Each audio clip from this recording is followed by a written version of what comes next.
Alright, I will set my Blu-rays over here, and now we're going to talk about Batman. So if you guys don't want me to spoil the ending to The Dark Knight Rises, if you haven't seen the movie yet, why don't you stop the video, thank you for watching, go upstairs, make a turkey sandwich, get a big glass of chocolate milk, and then go to your TV and watch reruns of Married with Children. That's what I actually do sometimes. I actually did that last night, that's a true story. Okay, so at the end of The Dark Knight Rises, there's a big question. Is Batman dead or is he alive? And there's a lot of controversy on the IMDb. There's a lot of fanboys going back and forth. Let me just first say, I believe that Batman is alive at the end of The Dark Knight Rises. Not only because they actually show him being alive, and there's a lot of facts to back it up. Now, I'll start off by saying this. Christopher Nolan directed this movie. And if it wasn't for Inception, nobody would be talking about, is Batman dead or alive? You know, I think it was pretty clear that they show him alive at the end. You know, because Inception ended with that open ending and leaving it up to the audience to figure it out, now everyone thinks, oh, he threw another twist, he had to have. Now, Christopher Nolan as a director, do you really think that he would do the same thing twice in a row with Inception and then The Dark Knight Rises?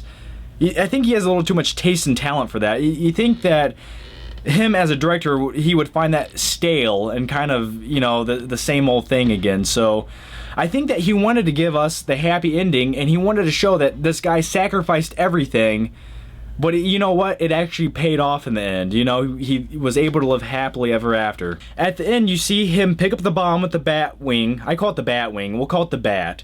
He flies over the ocean. Then you have a cut scene where you actually don't see Batman for about 5 seconds. And then the next thing you see is this big mushroom cloud out on the horizon. Now, a lot of people say, you know what? Even if Batman did drop the bomb, he wouldn't have had enough time to fly away because the blast radius would have went 360 miles per hour and all kinds of other mathematician kind of bullshit. First of all, I'm not a mathematician. I'm a singer and a dancer.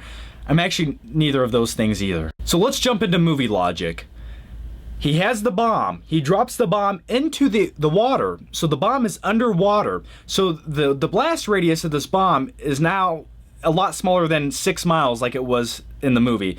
Imagine it being maybe 2 miles underwater because there's a lot of compression. The water kind of neutralizes the blast. So I'm sure he had more than enough time to get away from the blast radius that actually went off underwater. Let's talk about the big point that they try to make at the end of the movie about how the autopilot was fixed.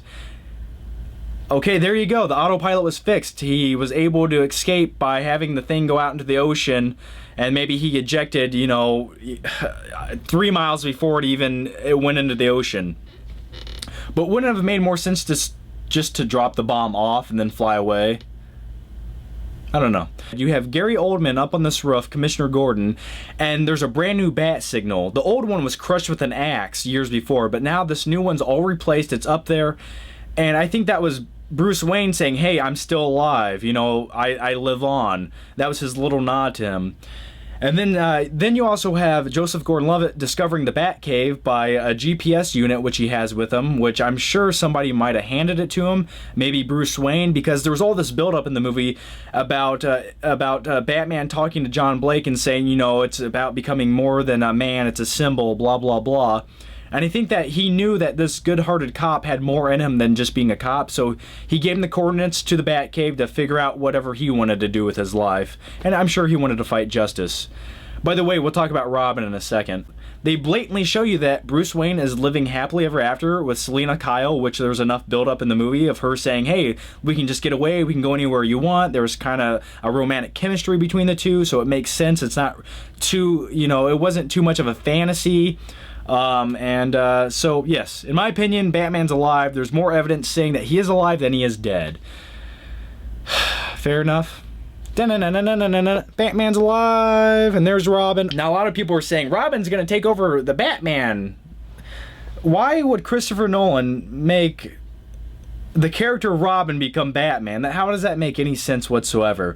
If anything, Robin's going to continue fighting justice in his own style, but now he has the tools to do so and the technology, and I would say Robin becomes Nightwing. You know, you can't have the guy in the yellow cape with the red pantyhose running around. That doesn't say justice. That says, hey, I'm a transgender, I'm scared of my own feelings inside, but hey, maybe my parents did die in a circus accident, and I'm a trapeze artist. Okay, I don't even remember what I'm talking about. Anyway, Nightwing would be a cooler, more down-to-earth, realistic superhero that could survive in society, and I think he would translate the film a little bit better.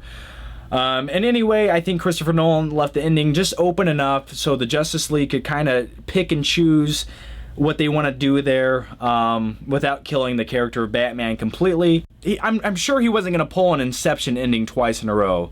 He's too good for that. So anyway, let me know if you guys think Batman's alive or dead, and let me hear your, throw some, facts with it, tell me why.